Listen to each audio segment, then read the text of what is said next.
Bernard had to shout through the locked door. The savage would not open. "But everybody's there, waiting for you." "Let them wait," came back the muffled voice through the door. "But you know quite well, John." How difficult it was to sound persuasive at the top of one's voice. "I asked them on purpose to meet you." "You ought to have asked me first whether I wanted to meet them." "But you always came before, John." "That's precisely why I don't want to come again." "Just to please me?" Bernard bellowingly wheedled. "Won't you come to please me?" "No." "Do you seriously mean it?" "Yes." Despairingly. "But what shall I do?" Bernard wailed. "Go to hell!" bawled the exasperated voice from within. "But the Arch-Community Songster of Canterbury is there tonight." Bernard was almost in tears. "Oya Takwa!" It was only in Zuni that the savage could adequately express what he felt about the Arch-Community Songster. "Honey!" he added as an afterthought, and then, with what derisive ferocity, "Sonze so tsena!" and he spat on the ground as Popeye might have done. In the end, Bernard had to slink back, diminished, to his rooms, and inform the impatient assembly that the savage would not be appearing that evening. The news was received with indignation. The men were furious at having been tricked into behaving politely with this insignificant fellow with the unsavoury reputation and the heretical opinions. The higher their position in the hierarchy, the deeper their resentment. "To play such a joke on me," the arch-songster kept repeating, "on me." As for the women, they indignantly felt that they had been had on false pretences, had by a wretched little man who had had alcohol poured into his bottle by mistake, by a creature with a gamma-minus physique. It was an outrage, and they said so more and more loudly. The headmistress of Eton was particularly scathing. Lenina alone said nothing. Pale, her blue eyes clouded with an unwonted melancholy, she sat in a corner, cut off from those who surrounded her by an emotion which they did not share. She had come to the party filled with a strange feeling of anxious exultation. "In a few minutes," she had said to herself as she entered the room, "I shall be seeing him, talking to him, telling him," for she had come with her mind made up, "that I like him more than anybody I've ever known. And then perhaps he'll say—" What would he say? The blood had rushed to her cheeks. Why was he so strange the other night, after the Feelies? So queer. And yet I'm absolutely sure he really does rather like me. I'm sure. It was at this moment that Bernard had made his announcement. The savage wasn't coming to the party. Lenina suddenly felt all the sensations normally experienced at the beginning of a violent passion surrogate treatment, a sense of dreadful emptiness, a breathless apprehension, a nausea. Her heart seemed to stop beating. "Perhaps it's because he doesn't like me," she said to herself, and at once this possibility became an established certainty. John had refused to come because he didn't like her. He didn't like her. "It really is a bit too thick," the headmistress of Eton was saying to the director of crematoria and phosphorus reclamation, "when I think that I actually—" "Yes," came the voice of Fanny Crown, "it's absolutely true about the alcohol. Someone I know knew someone who was working at the embryo store at the time. She said to my friend, and my friend said to me—" "Too bad," said Henry Foster, sympathizing with the Arch-Community Songster. "It may interest you to know that our ex-director was on the point of transferring him to Iceland." Pierced by every word that was spoken, the tight balloon of Bernard's happy self-confidence was leaking from 1,000 wounds. Pale, distraught, abject and agitated, he moved among his guests, stammering incoherent apologies, assuring them that next time the Savage would certainly be there, begging them to sit down and take a carotene sandwich, a slice of vitamin A pâté, a glass of champagne surrogate. They duly ate, but ignored him, drank, and were either rude to his face or talked to one another about him, loudly and offensively, as though he had not been there. "And now, my friends," said the arch-community songster of Canterbury in that beautiful ringing voice with which he led the proceedings at Ford's Day celebrations, "now, my friends, I think perhaps the time has come." He rose, put down his glass, brushed from his purple viscous waistcoat the crumbs of a considerable collation, and walked towards the door. Bernard darted forward to intercept him. "Must you really, Arch-songster? It's very early still. I'd hoped you would—" Yes, what hadn't he hoped when Lenina confidentially told him that the arch-community songster would accept an invitation if it was sent? "He's really rather sweet, you know." And she had shown Bernard the little golden zipper fastening in the form of a T which the arch-songster had given her as a memento of the weekend she had spent at Lambeth. "To meet the arch-community songster of Canterbury and Mr. Savage." Bernard had proclaimed his triumph on every invitation card. But the Savage had chosen this evening of all evenings to lock himself up in his room, to shout "Hani!" and even, it was lucky that Bernard didn't understand Zuni, "Sons esotsena!" What should have been the crowning moment of Bernard's whole career had turned out to be the moment of his greatest humiliation. "I'd so much hoped," he stammeringly repeated, looking up at the great dignitary with pleading and distracted eyes. "My young friend," said the arch-community songster, in a tone of loud and solemn severity. There was a general silence. "let me give you a word of advice." He wagged his finger at Bernard. "Before it's too late. A word of good advice." His voice became sepulchral. "Mend your ways, my young friend, mend your ways." He made the sign of the T over him and turned away. "Lenina, my dear," he called in another tone, "come with me." Obediently, but unsmiling and wholly insensible of the honour done to her, without elation, Lenina walked after him out of the room. The other guests followed at a respectful interval. The last of them slammed the door. Bernard was all alone.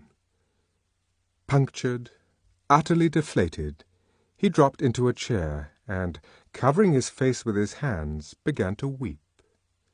A few minutes later, however, he thought better of it, and took 4 tablets of Soma. Upstairs in his room, the Savage was reading Romeo and Juliet. Lenina and the arch-community songster stepped out onto the roof of Lambeth Palace. "Hurry up, my young friend. I mean Lenina," called the arch-songster impatiently from the lift gates. Lenina, who had lingered for a moment to look at the moon, dropped her eyes and came hurrying across the roof to rejoin him. A New Theory of Biology was the title of the paper which Mustapha Mond had just finished reading. He sat for some time, meditatively frowning, then picked up his pen and wrote across the title page, "The author's mathematical treatment of the conception of purpose is novel and highly ingenious, but heretical, and, so far as the present social order is concerned, dangerous and potentially subversive. Not to be published." He underlined the words. "The author will be kept under supervision. His transference to the Marine Biological Station of St. Helena may become necessary." A pity, he thought as he signed his name. It was a masterly piece of work. But once you begin admitting explanations in terms of purpose, well, you didn't know what the result might be. It was the sort of idea that might easily decondition the more unsettled minds among the higher castes, make them lose their faith in happiness as the sovereign good, and take to believing instead that the goal was somewhere beyond, somewhere outside the present human sphere, that the purpose of life was not the maintenance of well-being, but some intensification and refining of consciousness, some enlargement of knowledge. Which was, the controller reflected, quite possibly true, but not, in the present circumstances, admissible. He picked up his pen again, and under the words, "not to be published," drew a second line, thicker and blacker than the first, then sighed.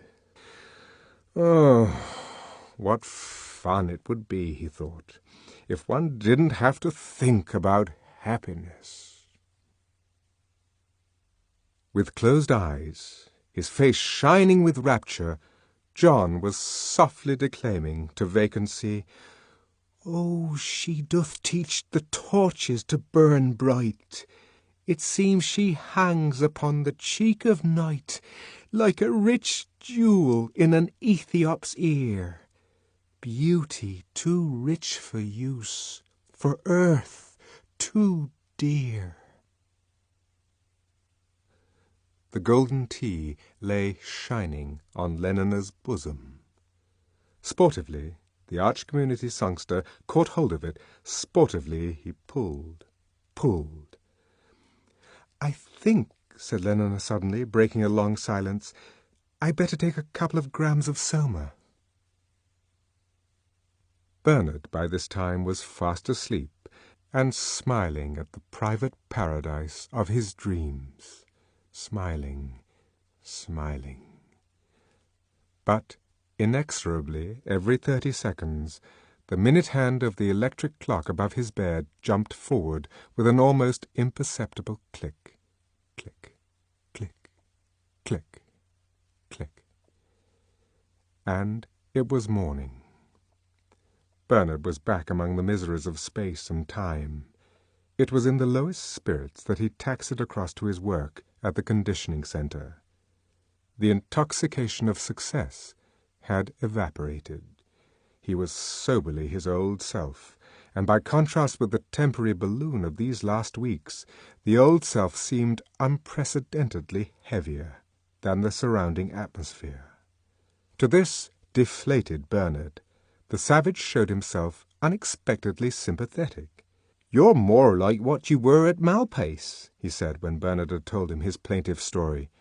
"Do you remember when we first talked together, outside the little house? You're like what you were then." "Because I'm unhappy again, that's why." "Well, I'd rather be unhappy than have the sort of false, lying happiness you were having here." "I like that," said Bernard bitterly, "when it's you who are the cause of it all, refusing to come to my party and so turning them all against me." He knew that what he was saying was absurd in its injustice.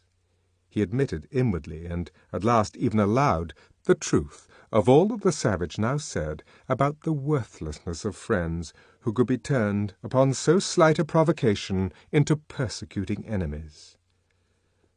But in spite of this knowledge and these admissions, in spite of the fact that his friend's support and sympathy were now his only comfort, Bernard continued perversely to nourish, along with his quite genuine affection, a secret grievance against the savage, to meditate a campaign of small revenges to be wreaked upon him.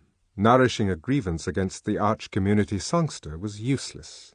There was no possibility of being revenged on the chief bottler or the assistant predestinator. As a victim, the savage possessed, for Bernard, this enormous superiority over the others, that he was accessible. One of the principal functions of a friend is to suffer, in a milder and symbolic form, the punishment that we should like, but are unable, to inflict upon our enemies. Bernard's other victim friend was Helmholtz. When, discomfited, he came and asked once more for the friendship which, in his prosperity, he had not thought it worth his while to preserve, Helmholtz gave it, and gave it without a reproach, without a comment, as though he had forgotten that there had ever been a quarrel.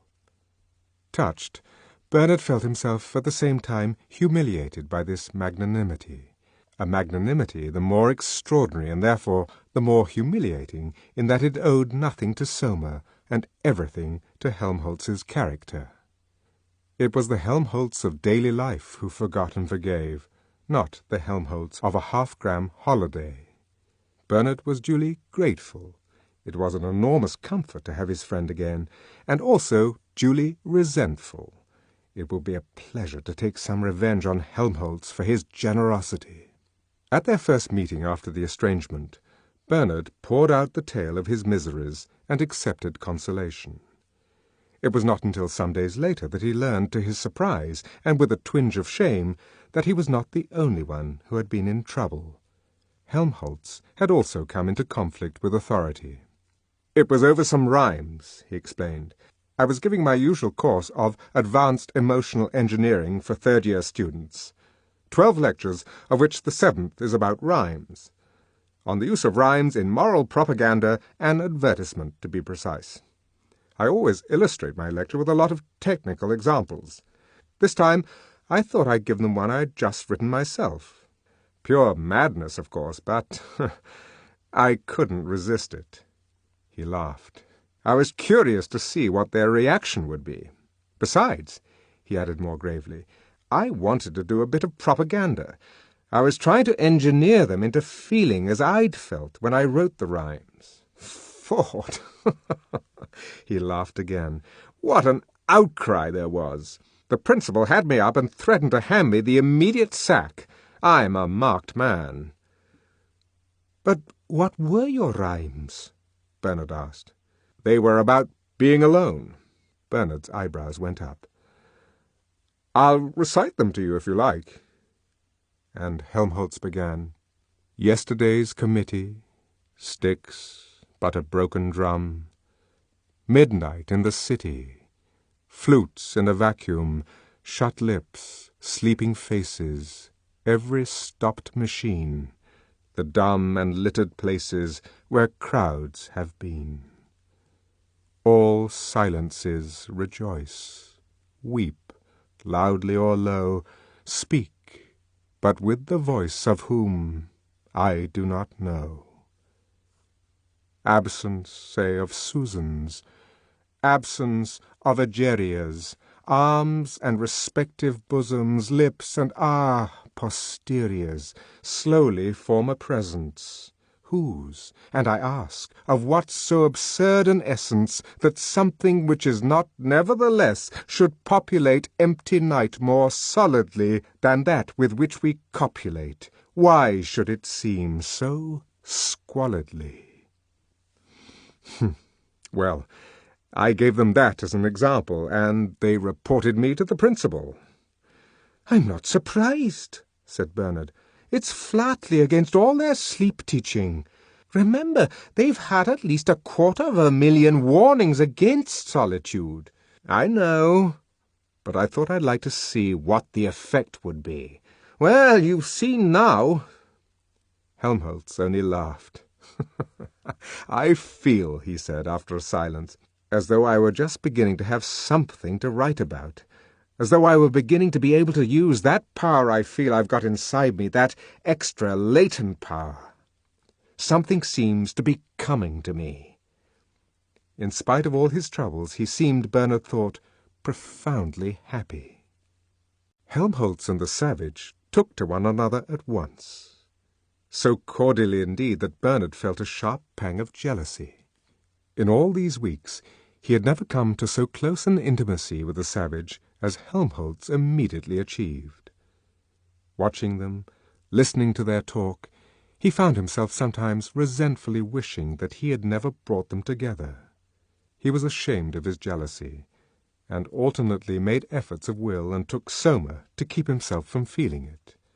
But the efforts were not very successful, and between the Soma holidays there were of necessity intervals. The odious sentiment kept on returning. At his third meeting with the savage, Helmholtz recited his rhymes on solitude. "What do you think of them?" he asked when he had done. The savage shook his head. "Listen to this," was his answer. and, unlocking the drawer in which he kept his mouse-eaten book, he opened and read, "Let the bird of loudest lay on the sole Arabian tree herald sad and trumpet be." Helmholtz listened with a growing excitement. At "Sole Arabian tree" he started. At "Thou shrieking harbinger" he smiled with sudden pleasure. At "Every fowl of tyrant wing" the blood rushed up into his cheeks. But at "Defunctive music" he turned pale and trembled with an unprecedented emotion. The savage read on. "Property was thus appalled that the self was not the same. Single nature's double name neither two nor one was called. Reason in itself confounded saw division grow together." "Orgy, porgy, ha ha ha ha!" said Bernard, interrupting the reading with a loud, unpleasant laugh. "It's just a solidarity service hymn." He was revenging himself on his two friends for liking one another more than they liked him. In the course of their next 2 or 3 meetings, he frequently repeated this little act of vengeance. It was simple, and, since both Helmholtz and the savage were dreadfully pained by the shattering and defilement of a favorite poetic crystal, extremely effective. In the end, Helmholtz threatened to kick him out of the room if he dared to interrupt again. And yet, strangely enough, the next interruption, the most disgraceful of all, came from Helmholtz himself. The savage was reading Romeo and Juliet aloud, reading, for all the time he was seeing himself as Romeo and Lenina as Juliet, with an intense and quivering passion. Helmholtz had listened to the scene of the lovers' first meeting with a puzzled interest. The scene in the orchard had delighted him with its poetry, but the sentiments expressed had made him smile. Getting into such a state about having a girl, it seemed rather ridiculous. But taken detail by verbal detail, what a superb piece of emotional engineering! "That old fellow," he said, "he makes our best propaganda technicians look absolutely silly." The savage smiled triumphantly and resumed his reading. All went tolerably well until, in the last scene of the third act, Capulet and Lady Capulet began to bully Juliet to marry Paris. Helmholtz had been restless throughout the entire scene, but when, pathetically mimed by the savage, Juliet cried out, "Is there no pity sitting in the clouds that sees into the bottom of my grief? O sweet my mother, cast me not away. Delay this marriage for a month, a week, or if you do not, make the bridal bed in that dim monument where Tybalt lies." When Juliet said this, Helmholtz broke out in an explosion of uncontrollable guffawing. The mother and father, grotesque obscenity, forcing the daughter to have someone she didn't want, and the idiotic girl not saying that she was having someone else whom, for the moment at any rate, she preferred. In its smutty absurdity, the situation was irresistibly comical. He had managed, with a heroic effort, to hold down the mounting pressure of his hilarity, but "Sweet mother," in the savage's tremulous tone of anguish, and the reference to Tybalt lying dead but evidently uncremated and wasting his phosphorus on a dim monument, were too much for him. He laughed and laughed till the tears streamed down his face, quenchlessly laughed while, pale with a sense of outrage, the savage looked at him over the top of his book, and then, as the laughter still continued, closed it indignantly, got up, and with the gesture of one who removes his pearl from before the swine, locked it away in its drawer. "And yet," said Helmholtz, having recovered breath enough to apologize, he had mollified the savage into listening to his explanations, "I know quite well that one needs ridiculous, mad situations like that. One can't write really well about anything else. Why was that fellow such a marvelous propaganda technician? Because he had so many insane, excruciating things to get excited about. You've got to be hurt and upset, otherwise you can't think of the really good, penetrating, X-ray-ish phrases. But fathers and mothers—" He shook his head. "You can't expect me to keep a straight face about fathers and mothers. And who's going to get excited about a boy having a girl or not having her?" The savage winced, but Helmholtz, who was staring pensively at the floor, saw nothing. "No," he concluded with a sigh, "it won't do. We need some other kind of madness and violence. But what? What? Where can one find it?" He was silent. Then, shaking his head, "I don't know," he said at last. "I don't know."